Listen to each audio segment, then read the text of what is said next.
llenan el programa.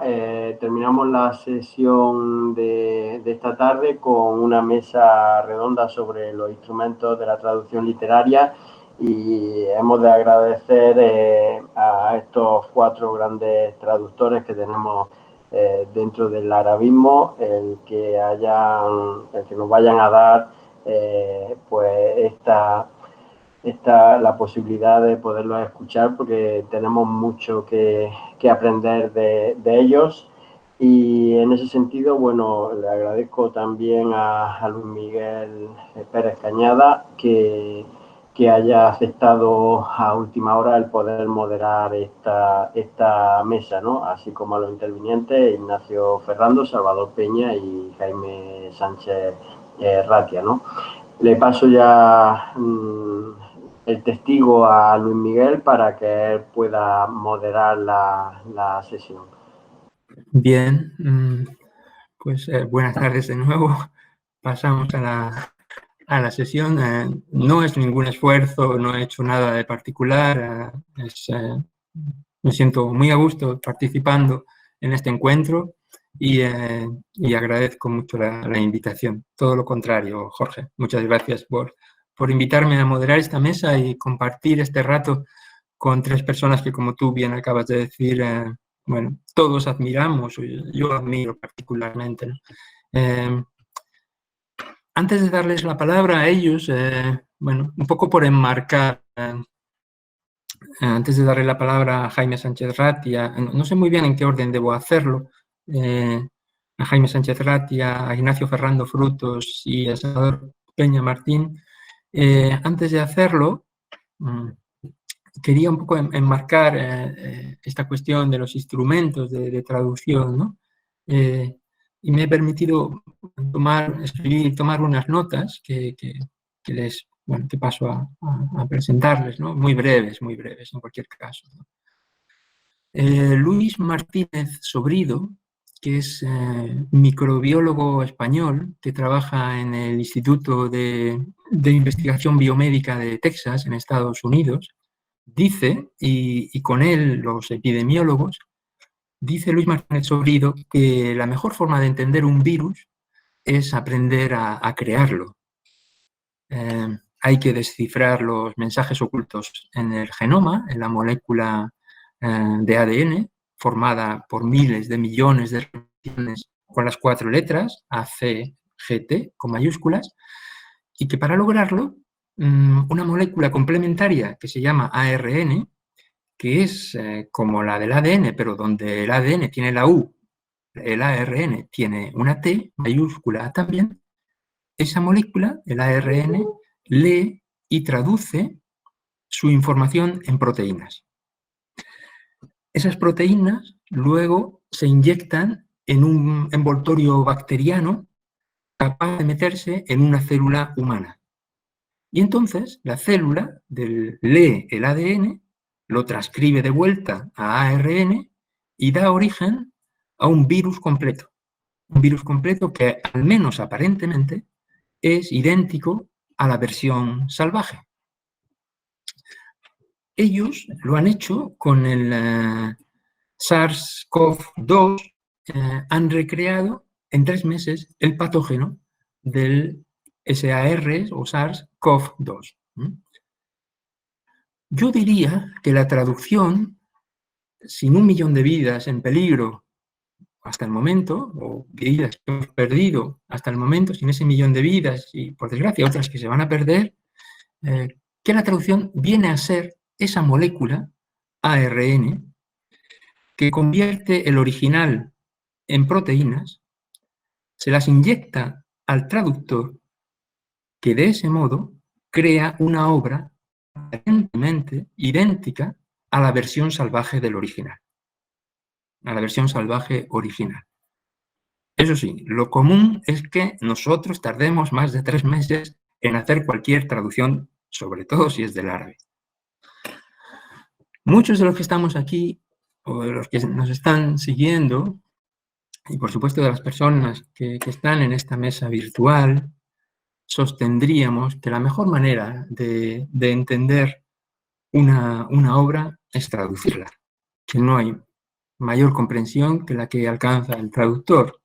Creo que diríamos algo parecido. Para el epidemiólogo, está claro qué significa crear de nuevo el virus. Pero para nosotros traductores, ¿qué significa entender el original? ¿Lo tenemos tan claro?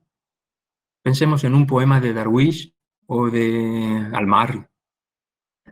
¿Es posible trasladar la hondura, la reflexión, la combinación de lo subjetivo con lo objetivo exterior, la limpieza y transparencia expresiva a través de una cuidadosa selección léxica y una equilibradísima estructura poética? ¿Es posible trasladar todo eso sin tener conocimiento y conciencia de que todo eso está ahí, en el poema que vamos a traducir? Y una vez que sabemos que todo eso está ahí, en el original, ¿es posible acaso traducirlo? ¿Es siquiera posible atreverse a traducirlo? Pero el traductor tiene que tomar la decisión, tiene que avanzar, hacer como que no se enfrenta a todo eso que acabo de decir, porque si no corre el riesgo de quedarse bloqueado, corre el riesgo de quedarse dándole vueltas a las posibles interpretaciones, amasando el poema, gestándolo, como hace el poeta. Y sí, tenía una nota que he perdido.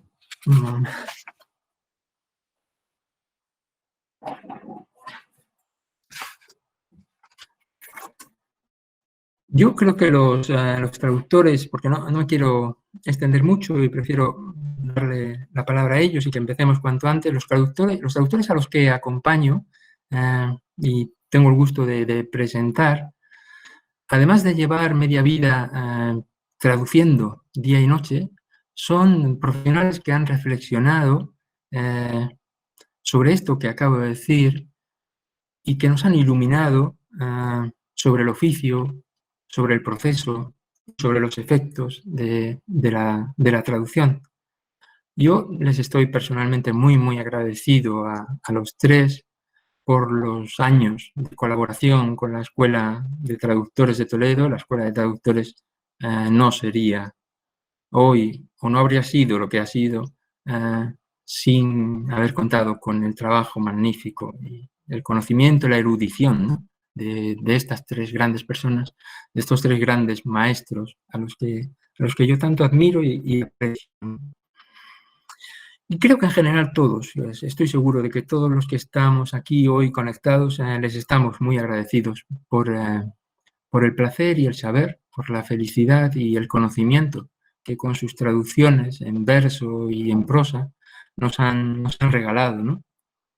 Hoy les pedimos que nos hablen de esos compañeros de viaje que son los diccionarios, las enciclopedias, las traducciones, los textos paralelos, los informantes, ¿no?, esas personas sin las que no podemos pasar y a las que periódicamente llamamos para que nos saquen de ese aprieto, estén en Beirut, en el Cairo o donde sea.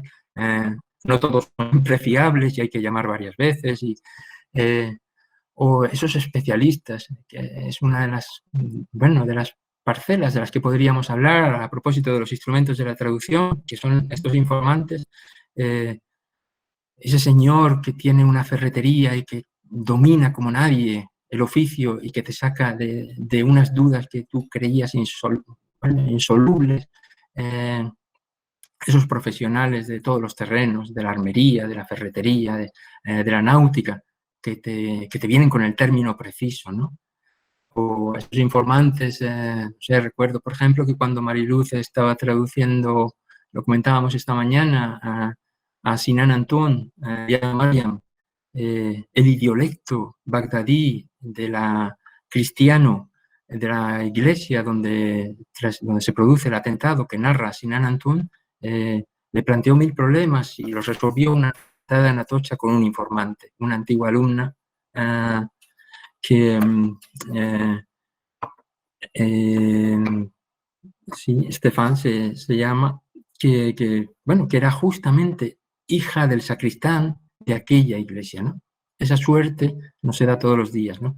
Bueno, la idea de esta mesa es que los traductores nos hablen de esto, de los diccionarios que usan, de cómo resuelven esos problemas, de cuáles son esos problemas, de los conocimientos filológicos fundamentales para el traductor. Una de las grandes joyas que puede albergar en su conocimiento un traductor es la filología, las memorias de traducción, es decir, bueno, en resumen, eso que llamamos instrumentos de traducción y sin los cuales a veces parece imposible entender el original, la versión salvaje, ¿no?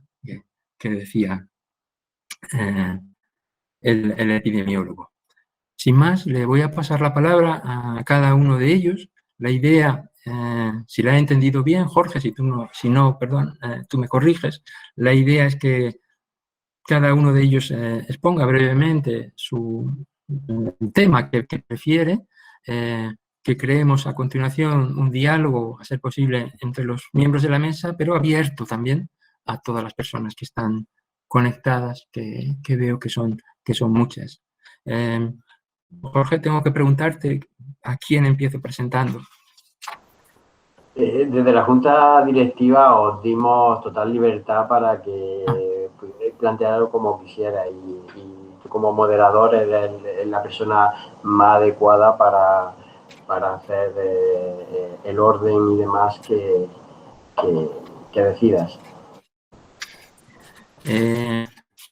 Bueno, pues no sé si el orden es el correcto, pero da un poco igual porque lo importante es que escucharlos a los tres y que los tres luego intercambien opiniones y pareceres, ¿no? Pues si os parece, presento brevemente a Salvador Peña, aunque todos lo conocéis. Él se licenció en 1980 en Filología Semítica por la Universidad de Granada y desde 1990 es profesor titular en la Universidad de la licenciatura y grado en Traducción e Interpretación de la Universidad de Málaga. Ha dirigido grupos de investigación como Traductología y Traductología e Interculturalidad, es miembro de los consejos de redacción de Miscelánea, de Trans, de Alcántara, es autor de una decena de ensayos sobre lingüística y traducción. Cito Maharri, según Batalhausi, o Corán, Palabra y Verdad, y el más reciente, Traducir a los clásicos, Entornos y Transformaciones, en colaboración con Juan Jesús Zaro. Ha publicado más de 100 artículos y capítulos de libros en publicaciones académicas y revistas especializadas. Como divulgador, o eso que ahora se llama, o que llamamos transferencia del conocimiento, todos recordamos su contribución en la revista digital El Trujamán, con más de 100 deliciosos artículos sobre particularidades y normalidades de la traducción, en especial del árabe. Ha publicado más de 7.000 páginas traducidas al español desde el árabe, el francés y el inglés, abarcando narrativa, poesía, ensayo histórico, religioso y lingüístico, o lo que es lo mismo, cerca de una treintena de obras. Por su versión de Mil y una noches recibió el Premio Nacional de Traducción y el Premio Internacional Sheikh Hamad de Qatar. Por su antología de Abu Nuwas, masculina y femenina, recibió el Premio de Traducción de la Sociedad Española de Estudios Árabes. También ha sido galardonado con el Premio Internacional de Traducción Gerardo de Cremona, de la Universidad de Castilla-La Mancha, y el Premio de Reconocimiento a sus esfuerzos para la promoción de la literatura árabe, concedido por el Departamento de Cultura y Turismo de Abu Dhabi en 2019. Salvador, por decirlo en una palabra, fue quien puso punto final a Mil y una noches, un día, y tiene la palabra. Bien, gracias. Verdaderamente es un placer estar aquí con tantas personas queridas y admiradas y compartiendo mesa con dos amigos a los que he visto muchas veces y con un amigo que es Jaime Sánchez Ratia, a quien no había visto nunca y nos estamos viendo ahora por primera vez en la pantalla. Así que estoy encantado. Espero que esto pueda ser presencial dentro de poco. Bien, voy a tratar de no ser muy pesado, o sea, voy a hablar poco y quizá, no sé por qué motivo, esperaba no ser el primero porque lo que voy a hacer tiene algo que ver con lo que menos puede quizá uno esperar hablando de instrumentos de la traducción? Me imagino que quizá mis compañeros van a hacer lo mismo, de manera que va a resultar de lo más enriquecedor. A mí, durante los últimos años, hay una cosa que me preocupa mucho cuando traduzco y es, por supuesto, la lengua de la que parto. En este caso estamos hablando del árabe, con pues, las experiencias que he tenido, ¿no? Bueno, pues evidentemente el árabe plantea muchos problemas, ¿no? Pero a mí lo que me gustaría es recalcar los problemas que plantea no la lengua de la que traducimos, sino la lengua a la que traducimos. Porque a mí me parece que corremos el riesgo continuamente de olvidar que no tanto el instrumento, podía ser el instrumento, sino más bien la materia con la que trabajamos. Si traducimos del árabe al castellano, pues es el castellano. Por supuesto que hay que tener unos conocimientos de árabe, de esas cuestiones referenciales, hay que tener unos conocimientos de la literatura árabe para situar qué es lo que estamos leyendo, hay que tener unos conocimientos históricos, sociales, etcétera, por supuesto. Pero eso, que es a lo que dedicamos muchas horas de nuestra vida, muchos días de nuestra vida, los que nos dedicamos a esto, pues resulta que hay que complementarlo con esa materia con la que trabajamos. A mí siempre me ha gustado pensar que los traductores somos de algún modo artesanos. Y entonces somos unos artesanos, unos pequeños artesanos que trabajamos con barro para hacer una pieza de cerámica, o incluso que somos pintores que hacemos pequeñas obras de decoración. Si estamos especializados en paisajes, creo que en realidad en lo que debemos ser primordialmente especialistas es en las pinturas, en las acuarelas o en los óleos con los que trabajamos, y no tanto en paisajismo, ni en botánica, ni en especificidades sobre los árboles. Todo lo que sepamos sobre los árboles, sobre los paisajes, nos va a venir bien, probablemente, pero en realidad no es eso. Creo que no es eso fundamentalmente. Entonces, antes, cuando he presentado a Luis Miguel, he dicho que en su caso no tengo ninguna duda, él tiene un talento literario, un talento poético en castellano. Yo durante los últimos años, teniendo esto presente muchas veces, he llegado a pensar que entre los grandes traductores españoles se encuentran, españoles digo, no solo de la lengua española, sino españoles, se encuentran grandes estilistas de la lengua española y, en mi modesta opinión, mejores que la mayoría de los literatos españoles. ¿Qué quiero decir?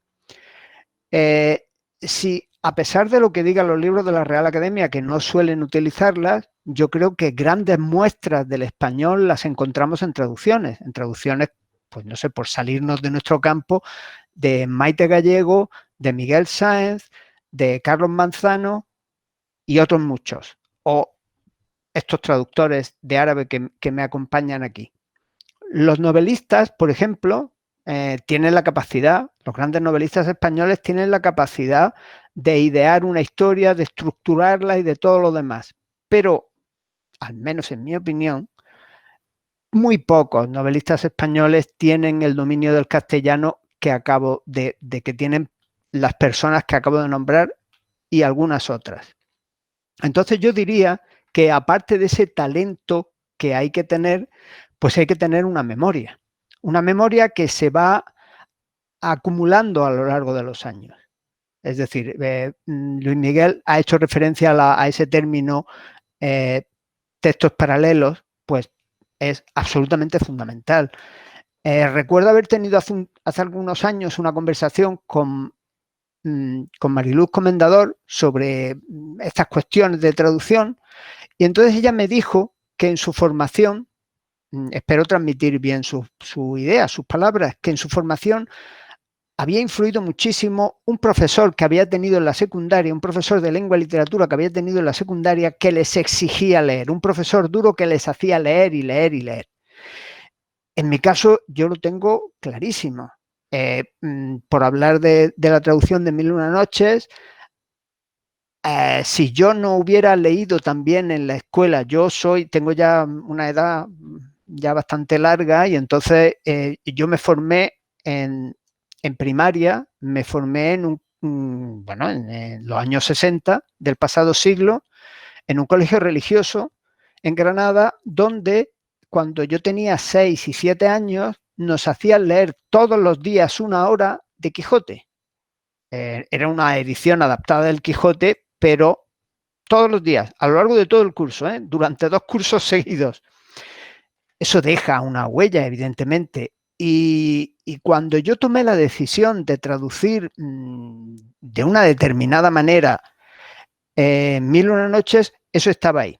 Voy a hablar, entonces, conectar esto con otro instrumento poco convencional, cuando se habla de diccionarios, fuentes, etcétera, y es el oído. Yo personalmente tengo que oír de algún modo, es decir, la oralidad del lenguaje me resulta muy importante y tengo que oír de algún modo el texto que estoy traduciendo, lo tengo que oír en español antes de ponerlo ahí. Lo de los textos paralelos me parece fundamental. Una de las decisiones que tomé cuando estaba con Mil y una noches, que me hizo perder mucho tiempo, fue que cambié a lo largo de la obra, cambié varias veces de política con respecto a la traducción. Y al final, con respecto a la traducción de la poesía en concreto, y al final fueron determinados modelos muy concretos de Federico García Lorca los que me ayudaron. De manera que, ¿qué quiero decir? La lengua española es no solo el instrumento, sino la materia con la que contamos. Todo lo que leamos es fundamental. Hace poco tuve que traducir un primer capítulo de una novela que me parecía, ¿no?, que es cómica, tenía cierto elemento de comicidad. Pues entonces lo que hice fue releer rápidamente Sin noticias de GURB. Poco después empecé a traducir, a trabajar con un libro, y fracasando, por cierto, en el proyecto, de una novela histórica. ¿Y qué hice? Pues leer el primero de los episodios nacionales de Galdós y leer a Vargas Llosa la fiesta del chivo. De manera que yo querría poner, en principio, el acento en eso, en la gramática, en el léxico del español, en la sonoridad del español, porque lo que presentamos es un ejemplo de literatura española. No digo que sea, en mi caso, un ejemplo de gran literatura española, pero es literatura española lo que ofrecemos, en realidad. Y creo que por ahora, quizá después haya posibilidad de avanzar un poco más. Gracias. Bien, muchas gracias, Salvador. Voy a dar la palabra, siguiendo el orden alfabético inverso, a Jaime. Jaime se define como admirador de la cultura árabe y, sobre todo, de su literatura clásica. Él estudió y se licenció en la Universidad Complutense en 1984, tras haber recibido clases de Federico Corriente y de Fernando de la Granja. Desde hace varias décadas, Jaime trabaja como traductor en organismos internacionales, actividad alimenticia, llama él, que compagina con la traducción de clásicos árabes. En la medida, dice que las compagina en la medida en que el insomnio se lo permite.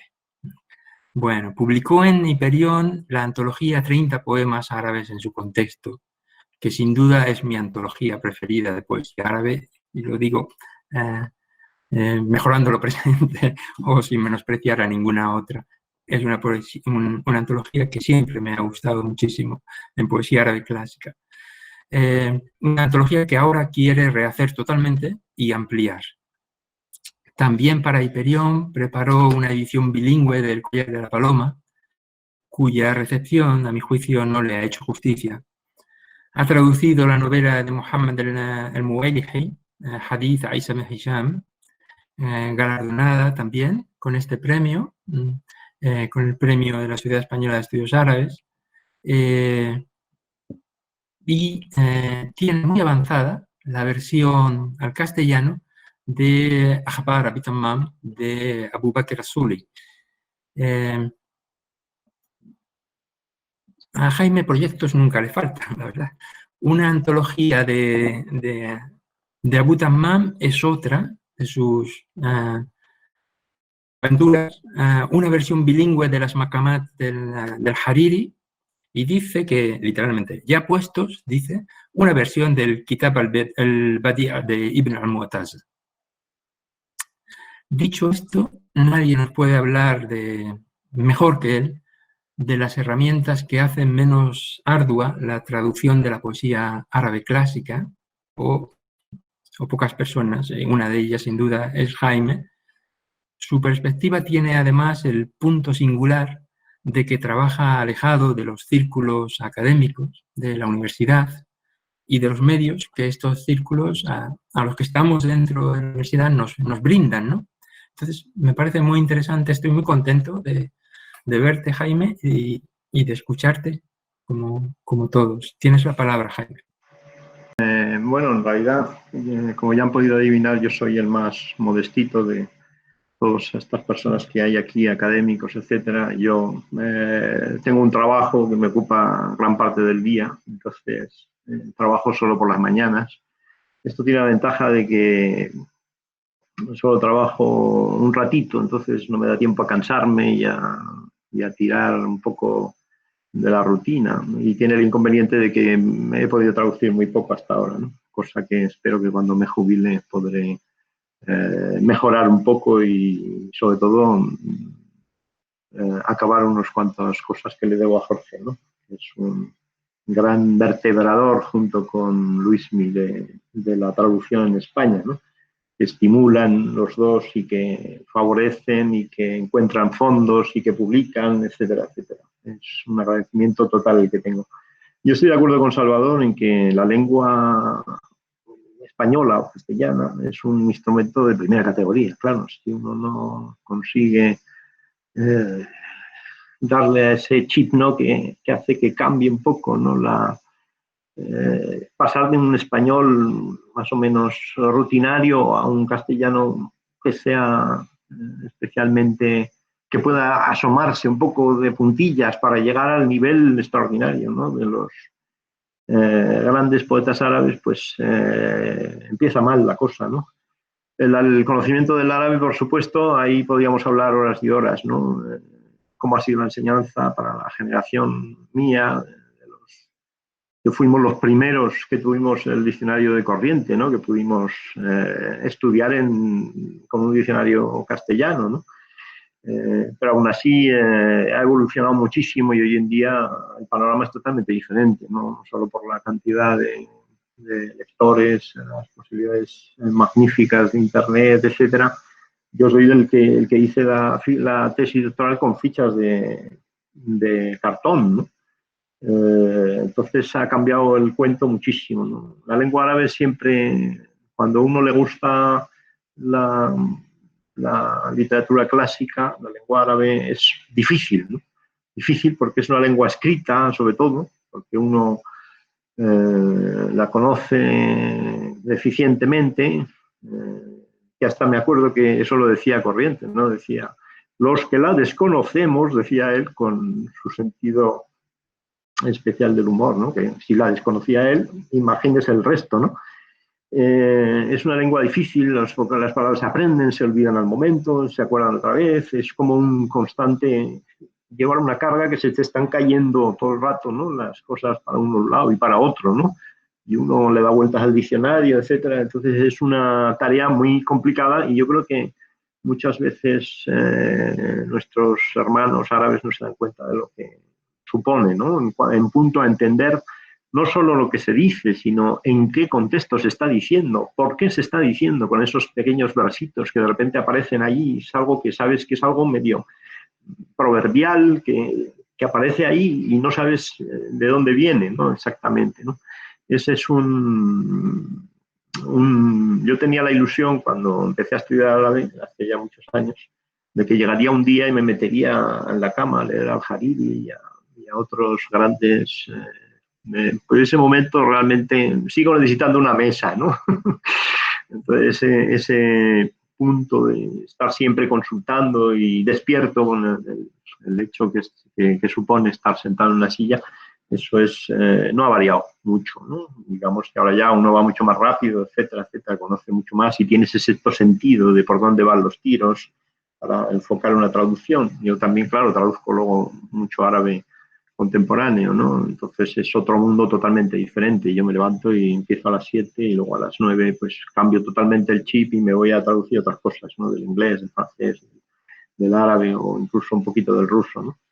Y ese cambio es como, a veces también da alivio, porque la concentración de un texto clásico, a veces de una poesía que se te resiste, y no solo se resiste a entenderla, sino ponerla en un idioma que tenga chispa, que tenga ritmo, que tenga algo, ¿no? Porque la rima está fuera del alcance ya en casi todo el mundo, ¿no?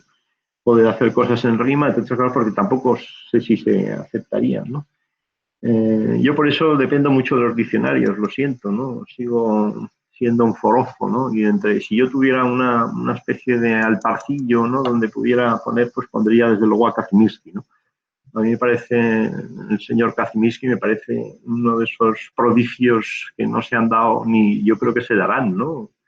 Un señor polaco de formación y de cultura francesa, pero de formación alemana, ¿no? Una combinación impresionante y a la vez amigo de grandes poetas polacos, ¿no?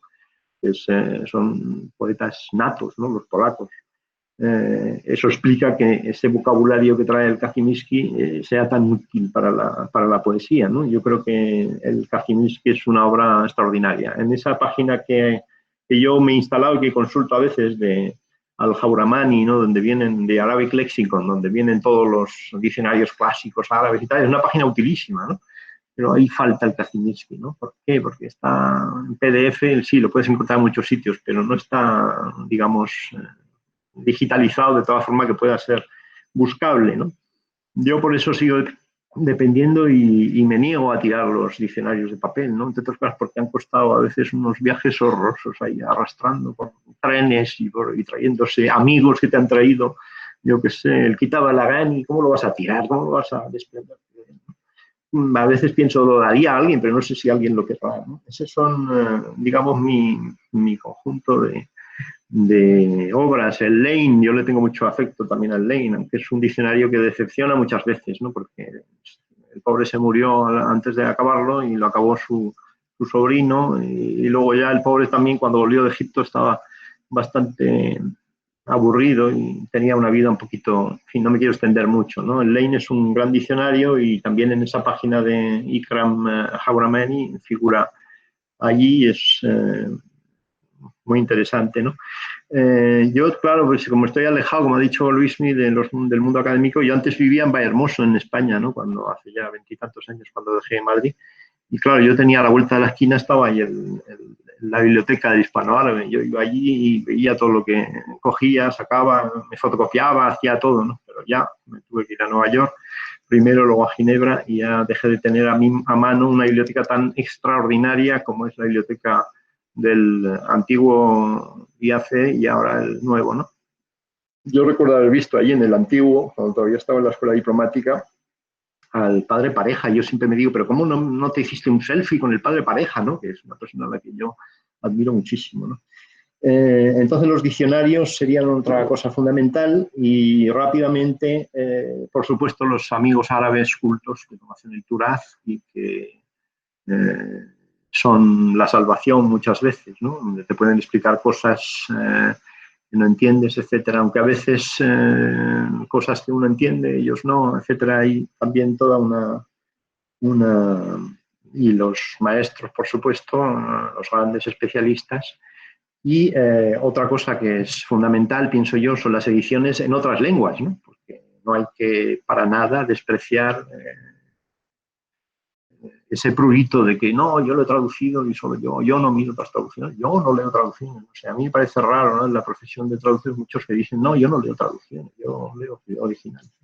Yo creo que es muy interesante leer traducciones, ¿no? Y ver cómo otras personas han resuelto problemas, cómo te ayudan. Yo comparo siempre con el ciclismo, ¿no? Porque en el que soy muy aficionado a ir en bicicleta, no al ciclismo. Y es el que va adelante, pues obviamente va echando el bofe, ¿no? Y los que van detrás, como se dice, al rebufo, pues lo llevan mucho ganado ya, ¿no? Entonces yo ahora, por ejemplo, pues tengo la suerte para el libro de Arzuli de tener la traducción de Beatriz Grundel, ¿no? Que es una grandísima especialista, ¿no? Una alemana de una gran formación y que sabe muchísimo, ¿no?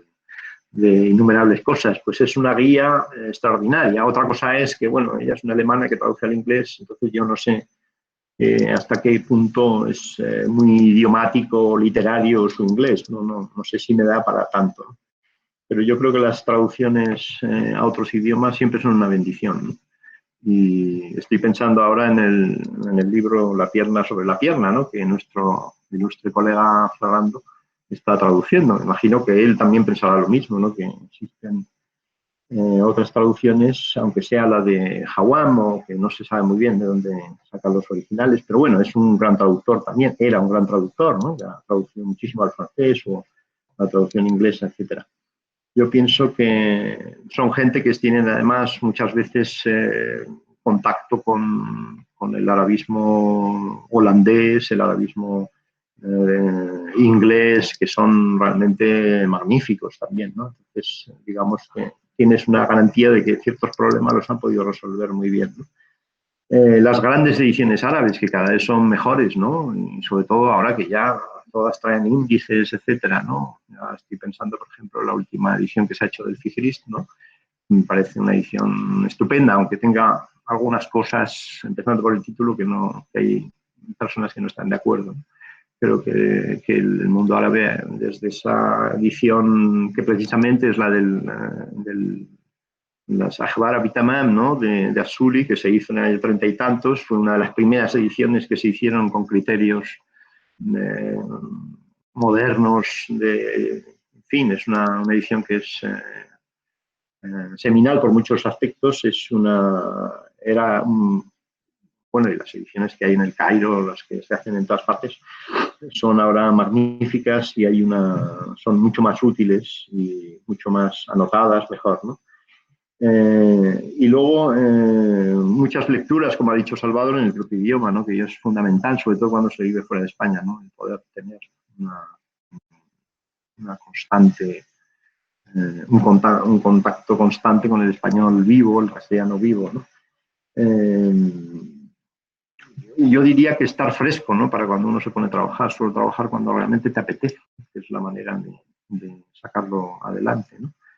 Y hablando ya un poco en términos más futuristas, yo creo que yo por mi profesión traductor, pues claro, ya yo traduzco, ya no soy traductor de un organismo de la ONU, ¿no? Ya empiezan a llamarnos poseditor, ¿no? Porque ya hay toda digamos, los sistemas de traducción automática han dado un paso de gigante, ¿no? Desde la introducción de los algoritmos ya empieza a vislumbrarse que eso puede ser una realidad, ¿no?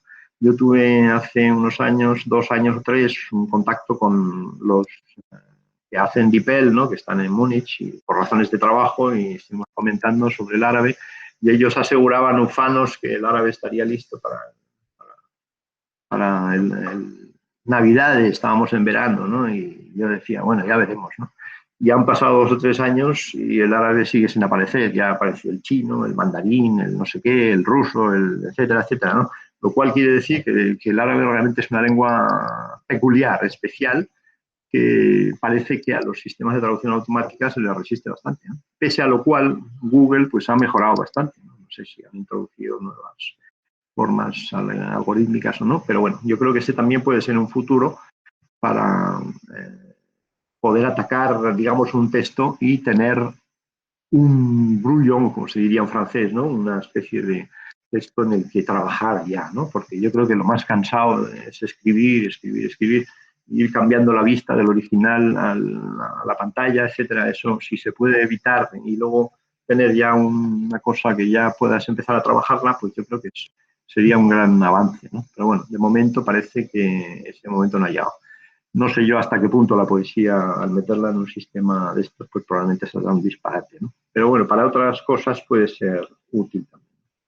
Y nada, y yo creo que el estímulo, como es este coloquio, es un estímulo extraordinario también para animarle a uno a cometer pues nuevas traducciones, porque hay una sensación que yo creo que es común, yo creo, a los traductores del árabe, que es el sentido de la injusticia tremenda que que acarrea el hecho de que la gran literatura árabe, que es una literatura impresionante, pues sea prácticamente desconocida en Occidente, ¿no? Por problema de la traducción, por problema del conocimiento de la lengua, el conocimiento deficiente, etc.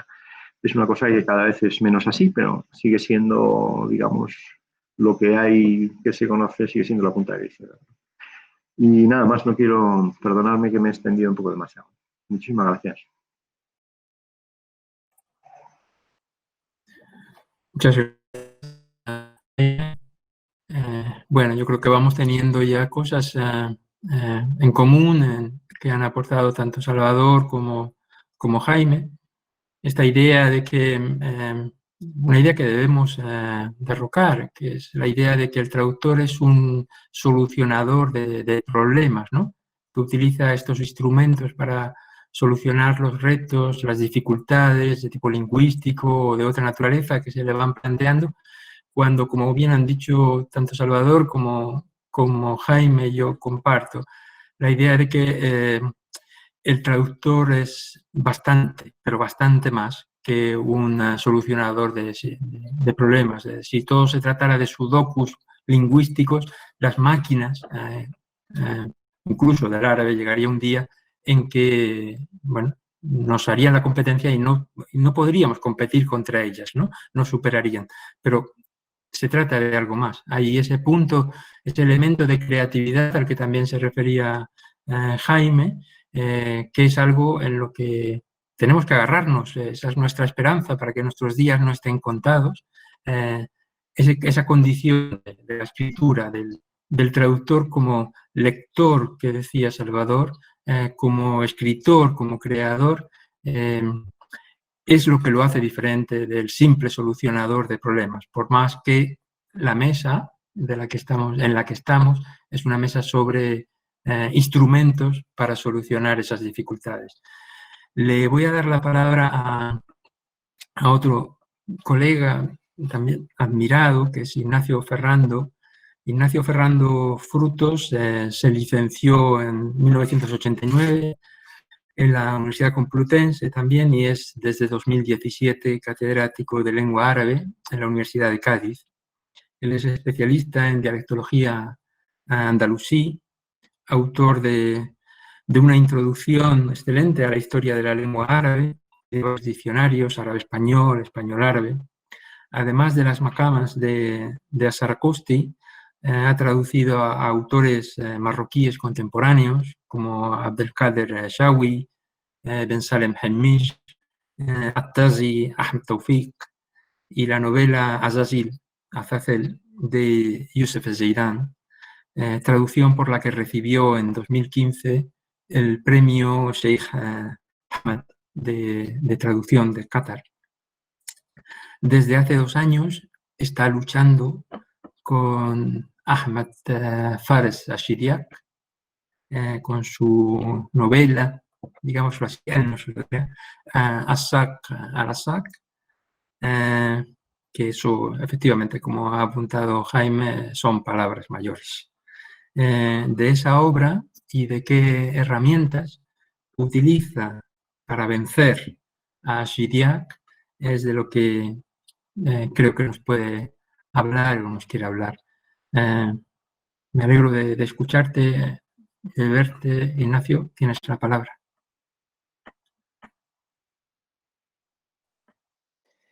Bien, yo creo que todo traductor, incluso toda persona que trabaja con 2 lenguas, en este caso el árabe y el español, sufre esa deformación profesional que le hace plantearse constantemente cómo se dice esta palabra en el otro idioma, ¿no? En este caso, esta mesa redonda, que se llamaba en principio Mecanismos de la Traducción Literaria, claro, en árabe pensaríamos en aliyat.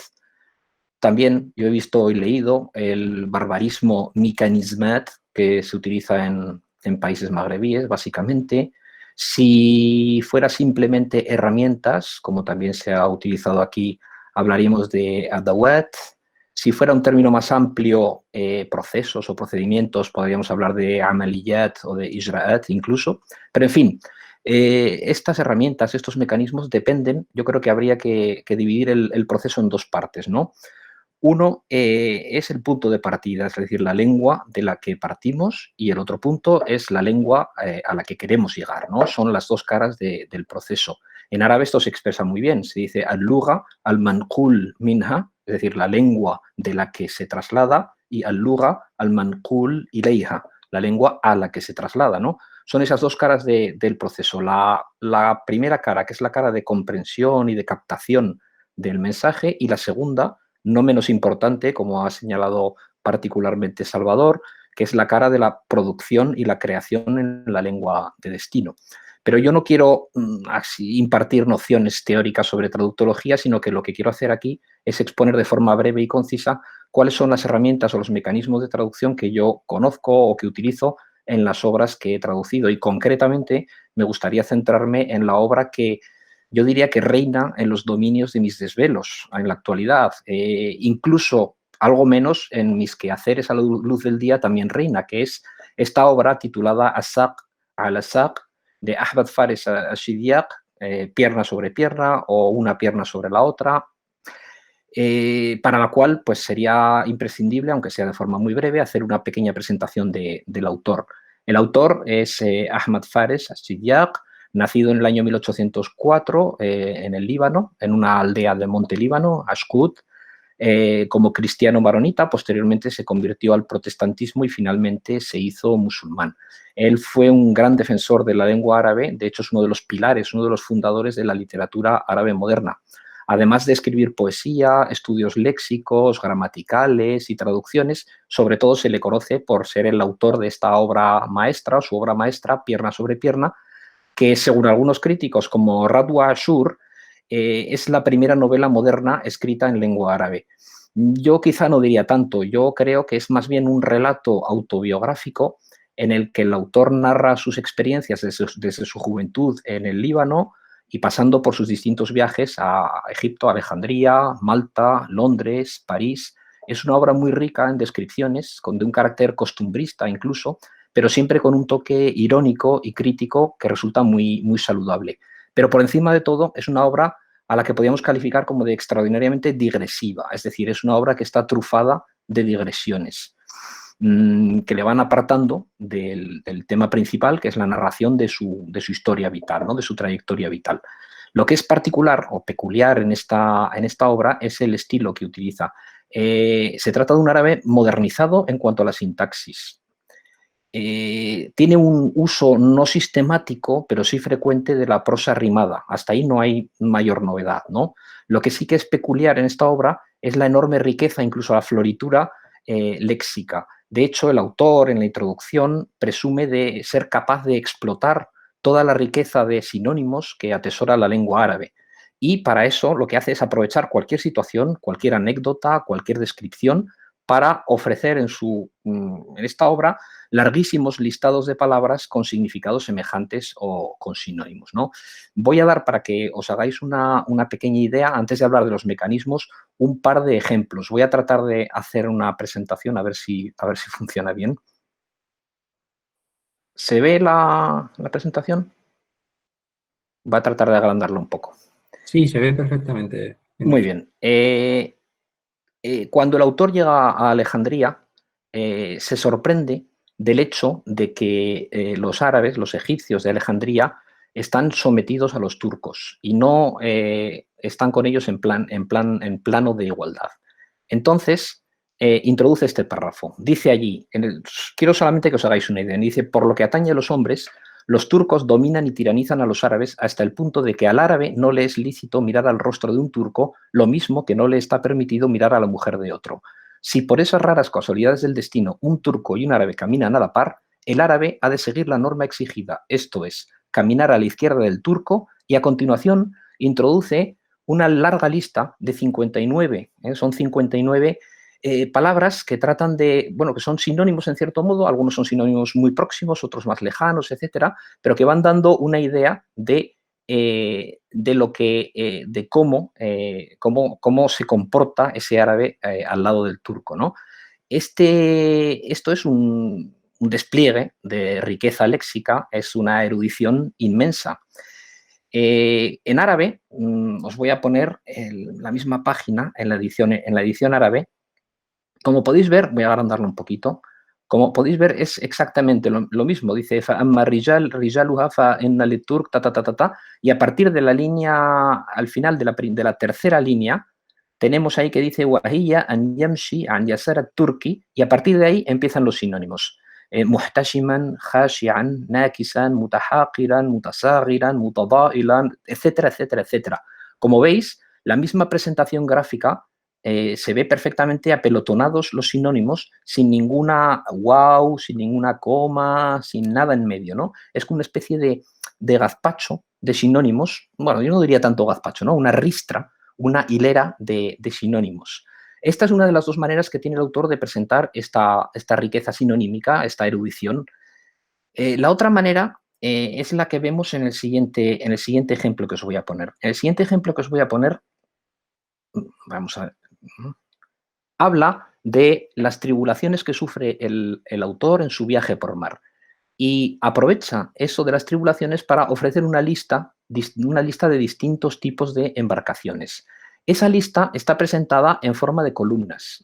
Tenemos aquí, digamos, la traducción provisional al español con columnas. ¿Veis? Ahí tenéis un Jufá, barco, en tanto que casco desnudo, Mirzab, etcétera, etcétera, etcétera. Y quizás sea más interesante, ¿ves? 3 páginas, 4 páginas, 5 páginas, y quizás sea más interesante cómo lo presentan los editores modernos, al menos, de la edición. Veis allí cómo en el texto árabe aparece en una columna el término árabe y en la otra columna la definición de ese término, ¿no? La obra está trufada de este tipo en esa segunda página tenemos el resto de los términos. Es decir, vamos a ver, dejo de compartir porque simplemente era para que vierais cómo funcionaba la obra. Bien, vamos a ver aquí. Ante este tipo de obra que realmente se hace difícil, ha dicho Luis Miguel que me estoy peleando con Atsidiak y estoy tratando de vencerlo, no sé si lo conseguiré porque la cosa va para largo, es decir, requiere mucho trabajo. Pero sí quiero presentaros un poco o que os hagáis una idea de cuáles son los mecanismos que yo utilizo. En cuanto a la primera parte del proceso, es decir, en los mecanismos de captación y de comprensión, lógicamente se utilizan los diccionarios y los repertorios léxicos. Muy interesantes son los diccionarios del árabe al español, básicamente el de Cortés y el de Corriente, cada uno de ellos con sus virtudes y sus defectos. El diccionario de Cortés es mucho más rico en fraseología, pero el diccionario de Cortés pues, tiene menos presencia en ese diccionario la fase clásica de la lengua. Y también, como es un diccionario elaborado sobre textos en los años 70 y 80, pues también pierde algo del léxico más moderno. Y, sin embargo, el diccionario de Corriente ofrece, digamos, más información sobre el léxico clásico, pero mucha menos fraseología. Después están los diccionarios clásicos. Los 2 diccionarios clásicos fundamentales para esta obra son Al-Qamus al-Muhit lil Fairuzabadi, siglos XIV-XV. ¿Y por qué es importante ese diccionario? Porque el propio autor, Atsidiak, reconoce y habla mucho de ese diccionario, se apoya en ese diccionario y, de hecho, extrae muchísimas definiciones, muchísimos sinónimos de ese diccionario. Y el otro diccionario es el conocidísimo Lisan al-Arab de Ibn Manzur, siglos XIII y XIV. Si tuviéramos que manejar los diccionarios en papel, en su versión tradicional, estaríamos abocados al fracaso. Bueno, al fracaso. Estaríamos abocados a innumerables horas tratando de encontrar un término concreto dentro de una raíz. Sería una labor de titanes. Afortunadamente, disponemos hoy en día en Internet de varias páginas en las que aparecen todos los diccionarios árabes. Yo, en concreto, utilizo una página que es albaheth.info, en la que tenemos varios de los fundamentales léxicos árabes. Ponemos una palabra y nos aparece remarcado en amarillo todas las apariciones de esa palabra en el Lisan al-Arab, en el Qamus al-Muhit, en Taj al-Arus y en otros diccionarios árabes. Y esa página facilita muchísimo la labor.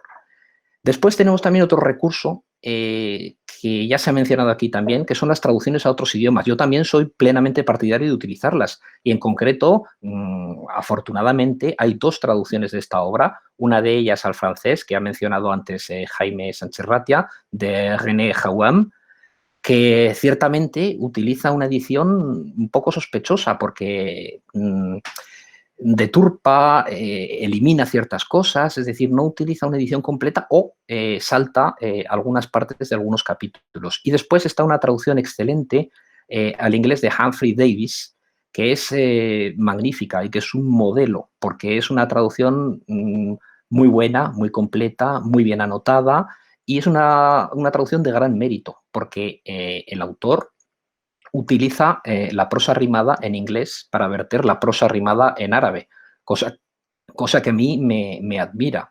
Yo en ningún momento se me ha pasado por la cabeza utilizar prosa rimada en español, porque yo entiendo que en español la prosa rimada queda un poco, no me parece demasiado adecuada, pero en fin, cada uno tiene su idea, ¿no? Ahí está la diatriba de traducir la poesía, como hace muy acertadamente Salvador en su traducción de Mil y una noches, vertiendo la poesía con poesía en español, o no hacerla, o sea, no utilizar la rima, no utilizar el mismo cómputo silábico, etcétera. Son diferentes opciones. Si pasamos a la otra cara de la moneda, es decir, a lo que son los mecanismos de producción, estoy también plenamente de acuerdo con lo que han dicho mis colegas, es fundamental. Nosotros como traductores, estamos creando. La traducción es no solamente traslación, es también creación. Es decir, es fundamental, es importantísimo. Lo que van a leer los lectores es la versión que escribimos en español. De hecho, a mí me sorprende cómo muchas veces se leen las traducciones y se dice que tal traducción es una magnífica traducción. Esa magnífica traducción se analiza únicamente leyendo el resultado. Es decir, la persona que dice que la traducción es magnífica ni por asomo ha tenido acceso al texto original. ¿Por qué dice que la traducción es magnífica? Pues probablemente porque el producto escrito en español le suena bien, le parece adecuado, etcétera, pero no es capaz de discernir si ese producto es fiel al original o no es fiel al original. Es decir, la importancia del producto en español es quizá hasta mayor que la importancia del punto de partida. En este sentido, las herramientas que yo suelo utilizar son, además de los diccionarios árabe-español, también diccionarios generales, evidentemente, pues el diccionario de la DRAE, el de María Moliner, pero también, y en este caso de pierna sobre pierna, es muy importante para mí el utilizar diccionarios de sinónimos. Otra vez, afortunadamente, tenemos en Internet varios diccionarios de sinónimos muy completos. El de Word Reference es bastante bueno. Después también hay otro que es sinónimo.es, en el que uno se puede apoyar para poder tratar de verter al español esa enorme cantidad, ese flujo casi infinito de sinónimos de la obra original. Y otro elemento muy importante es el uso de los diccionarios onomasiológicos y los ideológicos, porque se trata de expresar en español una serie de cosas que uno realmente no maneja bien o no conoce bien o no sabe exactamente cómo expresar en español con cierta precisión o con cierta exactitud algo que ha leído en árabe y que le ha costado entender y ahora tiene que verterlo al español. Allí tenemos el diccionario clásico de Casares, pero también el diccionario de María Moliner, que es un gran desconocido porque no es un diccionario de uso, pero más bien en el sentido de que ofrece pistas para el uso, es decir, que ofrece sinónimos, ofrece colocaciones, ofrece un listado muy interesante al final de cada entrada de vocablos semánticamente relacionados con el vocablo de la entrada. Esas son las herramientas fundamentales que yo vengo utilizando. Y después, quizá, el mecanismo o la herramienta más importante casi es el acervo léxico personal. Digamos, ese bagaje literario que dan, como decía Salvador Peña, las lecturas que uno ha ido haciendo a lo largo de su vida. Allí entra en juego, para traducir este tipo de obras, no solo la que estoy traduciendo yo, sino cualquier otra obra de carácter clásico en la que la lengua es elevada, entra en juego la exigencia de mantener un registro que tiene que ser, por fuerza, un registro elevado, que puede incluso ser recomendable que tenga un cierto regusto arcaico. Pero a menudo también hay que echar mano de lo coloquial, porque es más expresivo o porque casi no queda más remedio. Cuando tenemos una larga lista de sinónimos y se nos agotan los sinónimos, digamos, académicos, los sinónimos de registro alto, muchas veces hemos de utilizar sinónimos con un cierto valor coloquial. En este sentido, me gustaría citar un par de ejemplos que me han maravillado, porque uno de los textos paralelos que he estado manejando y que sigo manejando es la traducción de Jaime Sánchez Ratia del libro de Hadith Isa ibn Hisham de Al-Muwaylihi, porque Jaime utiliza en su traducción una serie de términos coloquiales que le dan un sabor muy especial. Por ejemplo, en el capítulo 20, página 237, habla de ruina caracolera. Me hizo mucha gracia leer eso, me parece muy acertado. Incluso regionalismos. Y fijaos que, por ejemplo, Jaime utiliza en un momento dado el verbo español chipiar, que es un verbo que quizá la gente que no sea de Aragón no lo conozca, no sé, quizá estoy equivocado, ¿no? Pero es un verbo muy, muy usual de Aragón. Jaime es de Zaragoza, no lo conozco personalmente y es una magnífica la oportunidad de encontrarme con él aquí. El verbo chipiar en el diccionario de la Real Academia aparece recogido como uso en El Salvador significa molestar o frustrarse, y chipiarse significa mojarse, calarse a fondo, ¿no? Es un término muy, muy, muy aragonés. Quiero decir con esto que retorcer, bueno, no retorcer, sino tratar de echar mano de todos los recursos que tiene el idioma exige dar saltos de un registro a otro, exige estrujarse el magín para poder ofrecer un pálido reflejo, porque no va a ser otra cosa que un pálido reflejo de lo que dice el original.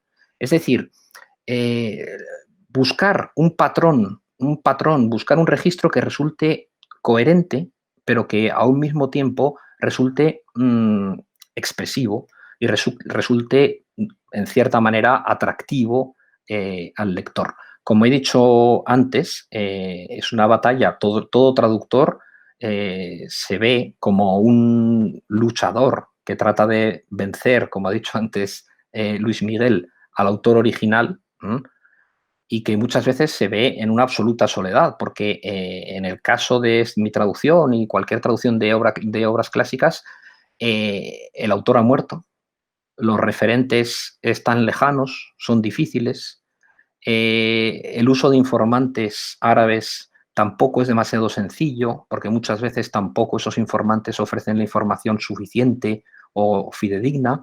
Es decir, es una batalla constante, pero al mismo tiempo es una batalla estimulante. Es un proceso del que uno no sabe si acaba por salir con éxito o sin éxito, pero que, en fin, es apasionante y a mí siempre me ha hecho disfrutar de las alegrías y de los placeres y al mismo tiempo sobrellevar de la mejor manera posible los sinsabores constantes que uno experimenta cuando está traduciendo este tipo de obras y cualquier tipo de obras. Muy bien, pues esto es todo. Muchas gracias. Muchas gracias, Ignacio. Muchas gracias a los tres por tan excelentes aportaciones, por tanta riqueza documental y sobre todo reflexiva, ¿no? Porque, como decía al principio, es una suerte contar con personas con esta experiencia que viven la traducción con esta intensidad como la que nos acaba de narrar también Ignacio, ¿no? Es verdad, esto yo lo he pensado también en muchas ocasiones, qué trabajo cuesta llegar a esa puerta que te dice este es el tono, este es el registro. La de vueltas queda uno hasta que encuentra esa luz, pero esa luz existe, le pasa a los escritores también, ¿no? Cuando escriben, que dan vueltas sobre una idea, sobre un concepto, sobre una imagen, y finalmente se abre una puerta y tú ya solo tienes que andar a través de ella, ¿no? El tono se ha conseguido y todo resulta más rodado. ¿Qué diferencia tan enorme encontramos entre los primeros capítulos, a veces incluso una vez impresos, los libros,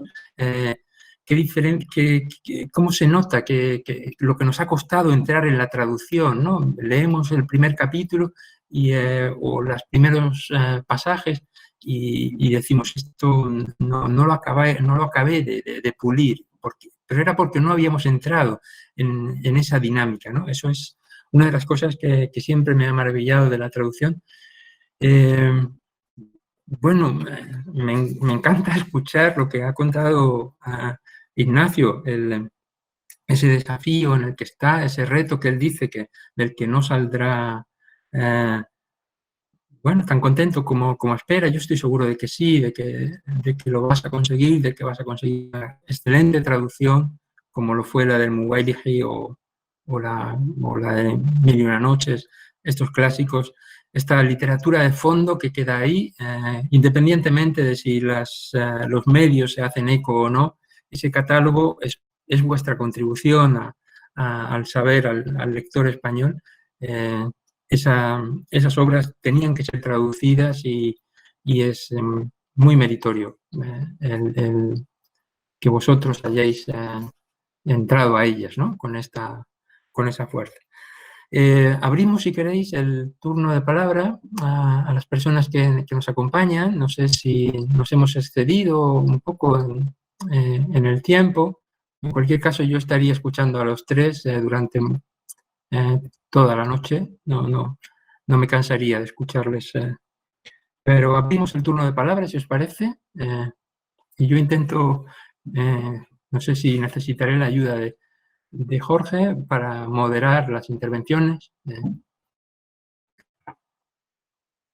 No sé si Salvador o Jaime queréis comentar algo a propósito de lo que ha dicho Ignacio o de lo que Sí. vosotros mismos queréis. Adelante, Jaime. Brevemente, solo un segundo para no abusar. No, me ha encantado la exposición que ha hecho. Yo, claro, no me he referido a todos los diccionarios que uno emplea y, sobre todo, por supuesto, sinónimos, ¿no? Que es tan importante, ¿no? Me ha gustado mucho lo que has dicho tú, Luismi. Es cierto que en las traducciones uno tendría que empezar por la página 20, ¿no? Y luego hacer el final, porque es que, claro, las primeras páginas son fundamentales, ¿no? Y a veces uno está todavía colocándose, uno no ha entrado en carrera, es torpe a veces, sería muy interesante, pero claro, también es verdad que empezar por la página 20 sería también un poco raro, ¿no? Para una obra en la que... Pero es muy cierto, ¿no? Y otra cuestión que me gustaría rápidamente subrayar es que ahí parece ser, hay una especie de incomprensión a veces entre los traductólogos profesionales y los traductores que se libran, que se baten el cobre día a día, ¿no? Yo creo que los traductólogos tampoco han llegado a una conclusión sobre qué se puede hacer y qué no se puede hacer traduciendo, ¿no? Esa es otra cosa que a mí me preocupa mucho, ¿no? Y que lo veo cuando leo artículos sobre traductología, ¿no? Creo que sería bueno, ¿no? Que hubiera una mayor conjunción, ¿no? Mayor comprensión por parte de los traductólogos de que cuando uno se enfrenta a un texto tiene que recurrir a soluciones a veces poco ortodoxas, a veces, o dejar que el propio yo salga un poco, ¿no? Lo cual hoy en día es... O usar muchos sinónimos también, que parece que la traductología no es muy favorable a los sinónimos, ¿no? Que hay que traducir cada palabra siempre igual, ¿no? Y ese es un tema también muy interesante. Yo, por ejemplo, en la traducción de poesía veo que también hay una cuestión que es el ordenamiento, o sea, la correcta, que el árabe no te dé de repente un hemistiquio que solo ocupa dos palabras, ¿no? Porque queda todo rarísimo, ¿no? Hay una perfección gráfica también en llegar a ese poema que tiene la misma estructura que el árabe, ¿no? Y para eso a veces es preciso, pues, como hacen los del teatro, ¿no? Meter pequeñas morcillitas que son inofensivas, ¿no? Que a veces no están en el texto, pero que tú puedes deducir que en realidad el poeta árabe estaba condicionado por la rima y por el pie, ¿no? Entonces, obviamente ha empleado unas palabras que a veces nosotros no tenemos esa constricción, ¿no? De emplear esas mismas palabras y podemos llegar a pensar que en realidad la idea que hay es mejor traducirla de otra manera, que a lo mejor en el diccionario esa palabra no está ahí, ¿no?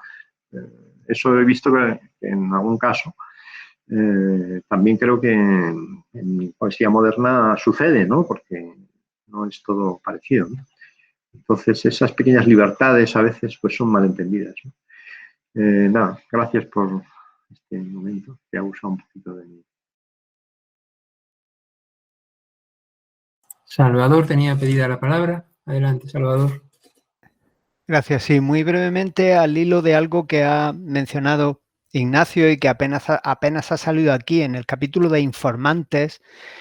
Ignacio ha dicho que él está traduciendo a un autor lamentablemente no vivo, y entonces yo sí quería decir, por mi experiencia, que me parece que sobre todo si entre nosotros, supongo que sí hay personas muy jóvenes que quizás no lo sepan, quería decir que el traducir con el autor vivo y, digamos, accesible puede ser una gran ventaja o puede ser un gran inconveniente. De manera que cuidado, es como decir, es como subirse en un ascensor o como encontrarte en un trabajo con unos compañeros que pueden ser maravillosos o no tanto. De manera que cuidado, yo también he tenido algún autor o autora absolutamente insoportable que se metía donde no se tenía que meter y que realmente dejó una influencia negativa. Era solo eso, gracias. Sí, en ese sentido también ocurre que uno espera que el autor te resuelva cuestiones, dudas sobre referentes, por ejemplo, de un poema que tú no acabas de entender y necesitas que él te diga de dónde nace, ¿no? O si hay algo que te ayude, ¿no? Yo he hecho viajes a Marruecos, a Rabat y a Mohammedía para preguntarle a Mohammed Ben Nis cosas concretas y me he vuelto como iba, porque o bien él, bueno, porque él decía que no sabía, pero en realidad yo me volvía pensando que sí lo sabía, pero que él prefería que yo interpretara el texto, que tiene que hacer el traductor, actuar con libertad, y eso se lo agradezco. Él me dejaba con mi ignorancia y decía, tú ahora pon lo que interpretes, que es tu labor, ¿no? Eso a veces también pasa, ¿sí? Creo que ha pedido la palabra, perdón, me he despistado. Ignacio, sí, Ignacio, adelante. Sí, al hilo de trabajar con autores vivos, yo también he tenido buenas experiencias y malas experiencias. Y la mala experiencia fue al traducir una obra de Abdelkader Shawi, fue que yo le envié el borrador de la traducción para que le echara un vistazo, porque él tenía conocimientos de español, pero él en ese momento estaba enfermo y se lo pasó a su mujer, que tenía mejor conocimiento de español que él, pero tampoco un conocimiento nativo. Y entonces la mujer me devolvió el primer capítulo porque se cansó con un montón de correcciones, alguna de ellas se la agradezco y era buena, pero la gran mayoría de esas correcciones eran traducciones mucho más pegadas al texto en español, pero que no tenían mayor sentido. Es decir, en este caso no fue el autor, sino la mujer del autor la que me devolvió el borrador con algunas correcciones que eran insostenibles en su gran mayoría, ¿no? Es un pequeño obstáculo y uno se queda un poco bloqueado, ¿no? Porque si le corrige el autor, en este caso la mujer del autor, algo que él, entiende, como yo como traductor entendí que no procedía en la mayor parte de los casos. Es un pequeño inconveniente, sí. Salvador.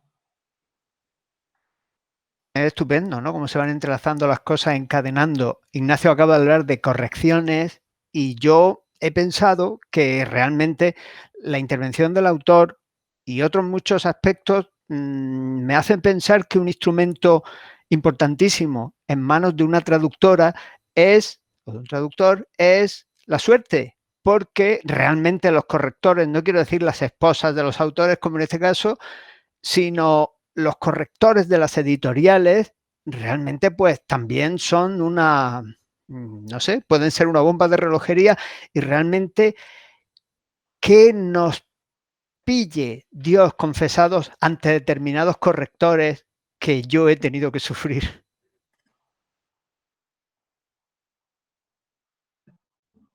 Bien. ¿Alguien más quiere comentar algo?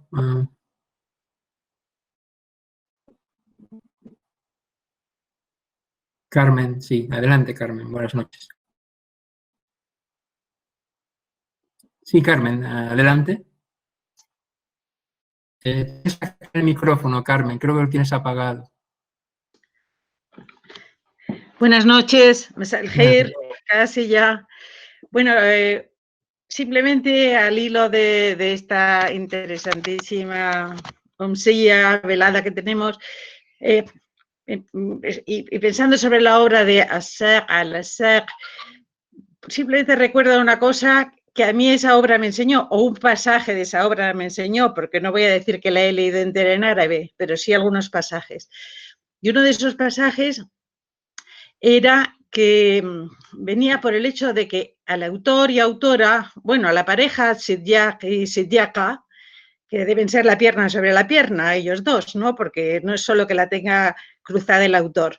Pues lo que aprendí era cómo ellos se reían y se extrañaban de que los británicos elogiasen en sus visitas a las casas de los demás lo bien colocados que estaban los muebles, lo bien que estaban las casas puestas y que dijeran siempre, oh, qué maravillosa es su casa, oh, qué bien tiene puesta la casa. Entonces, a mí me hizo mucha gracia darnos cuenta de que nosotros éramos los observados por Sidiaq y Sidiaqa y que realmente todas esas exclamaciones y elogiosas que nos hacemos unos a otros u otras a unas cuando nos vemos, qué guapa vas y cómo tienes la casa y qué bonito está todo, a ellos les parecía ridículo y muy poco comprensible.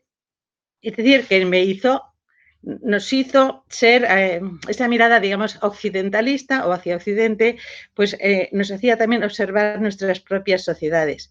Es decir, bueno, ahí hay un instrumento de tipo ideológico, cultural, aprender la literatura y el enfoque de las obras, qué significan, y desde luego la clave de humor. Esa es la pregunta, ¿cómo adquirirla? Decía antes Salvador que hace falta sensibilidad, decías tú que hace falta ritmo, que es como entrar en un baile o en un ambiente con los autores, y también hay esa otra cosa, y cómo entrar en el sentido del humor de alguien, nos tiene que gustar, tenemos que ceder, entrar a donde él lo plantea, o mejor no traducir una obra si no entendemos su sentido del humor, porque nos va a quedar documental y positivista y no va a tener esa gracia o esa chispa. Bueno, es una pregunta respecto a ¿qué otros elementos podemos aprender? Como el humor, como la aceptación de la mirada del autor, o si a veces hacemos versiones en vez de traducciones.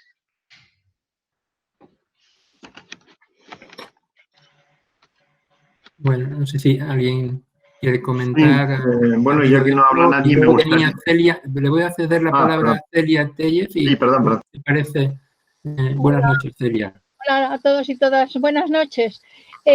Yo solamente recordar algo que entre todos los traductores creo que se sabe, que es conocido, pero recordarlo, ponerlo aquí ante nuestra conciencia, y es el hecho de que el lenguaje y un texto acumula dos tipos de datos, dos tipos de conocimientos. Por un lado, lo que se suele llamar en estudios de psicología del lenguaje los datos fríos, que no llevan ningún tipo de emoción, y los otros, los datos calientes, que acumulan información sobre las emociones. Eso no solo a nivel individual, sino a nivel colectivo. El traductor tiene que, o bien él por separado, individualmente, o mediante ayudas de otros, se las tiene que ingeniar. Si quiere conseguir el objetivo lo más cercano posible, tiene que conocer los dos niveles del lenguaje, el de los datos fríos, los datos calientes o emocionales, y en las dos culturas, con lo cual es muy, muy, muy difícil. En la medida en que sepamos aproximarnos a traer no solo, por ejemplo, el metro es un instrumento de medida, dato frío, o el litro son tanta cantidad de tal líquido, ¿no? Como ejemplo, para hacerme entender lo que es un dato frío. Pero la palabra lleva muchísimas connotaciones de lo que el individuo que lee ha vivido y de lo que ha extraído, lo que le ha llegado de su cultura. dominar esos múltiples mundos es lo ideal para traducir bien, pero por una sola persona es bastante arduo, bastante difícil conseguirlo. En la medida en que se aproxime a la meta, al objetivo, pues más elogios y más méritos tendrá la traducción y la labor del traductor. Yo con esto, si algo ha quedado mal explicado y queréis algún detalle, pues me preguntáis, pero creo que en función de la brevedad tengo que terminar aquí mi comentario. Muchas gracias, Celia. No, yo creo que ha quedado meridianamente claro. Cada traductor es un lector y cada traducción es lo que ese lector ve, ¿no? Cada uno traduce lo que pone, lo que pone en el fondo no significa más que lo que yo veo que pone. Uno no puede pretender traducir lo que quiso decir el escritor. Te tienes que ceñir a lo que está delante, interpretar eso y saber que hay una limitación, como tú dices, en esa interpretación, ¿no? Que es la que a ti te corresponde por tu bagaje, por tu formación, por tu sensibilidad, por tus conocimientos fríos y calientes, como tú muy bien decías, ¿sí? Jaime quería decir algo, ¿sí? No, solo una cosa muy breve, ¿no? Que es muy difícil entrar en el texto y ir profundizando y tal, pero también es muy difícil salir, ¿no? Eso a veces es un problemón, ¿no? Porque uno se va encelando y quiere corregir y al final alguien te tiene que coger y sacar de ahí un poco a la fuerza, ¿no? Porque si no, estarías ahí 5 años, ¿no? Sí, Jaime, ese seré yo el que te saque de ahí para que me des la traducción. Bueno, ¿alguna palabra más? Supongo que Jorge, no sé si quieres tú tomar la palabra, las riendas de la charla y cerrar. Yo os mando un saludo muy cariñoso a todos y os agradezco mucho el premio, lo repito, es un honor y esta ocasión, esta conversación maravillosa que hemos tenido, os lo agradezco mucho a todos. Bueno, los agradecidos somos nosotros. Yo creo que hablo en nombre de todos los asistentes, porque la verdad es que ha sido una gozada, ¿no? Ha sido muy interesante escucharos a todos y lo que estamos es pues muy, muy agradecidos por vuestra contribución, ¿no? Bueno, pues nada, se ha hecho ya tarde también y si os parece, pues damos por finalizada la sesión. Y mañana el simposio continuará pues a la misma hora, a las 5 de la tarde, con los investigadores noveles, ¿no? Pues muchas gracias a todos.